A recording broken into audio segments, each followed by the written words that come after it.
Good day everyone, welcome to my channel. So in this video guys, we will talk about what is a data center. Before we start, I would like to say thank you so much to all my viewers, silent viewers, and supporters in my channel. Thank you for watching my videos. If you are new with my channel and then you like this video, please hit the like button. Don't forget to share and please support my channel guys if you like by clicking the subscribe button. So let's begin. What is a data center? Data centers are physical facilities that enterprises use to house business critical applications and information in which are involving from centralized on-premises facilities to edge deployments in public cloud services.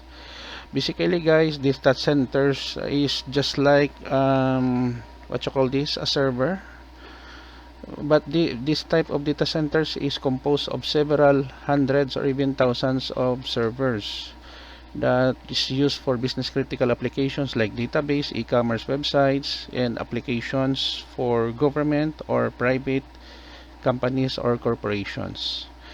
Thank you so much for watching. I hope that you have learned something new in this video. If you like this video, please hit the like button. Don't forget to share and please support my channel guys if you're new by clicking the subscribe button. See you in the next video tutorial guys. This is your friend Jake saying bye bye for now.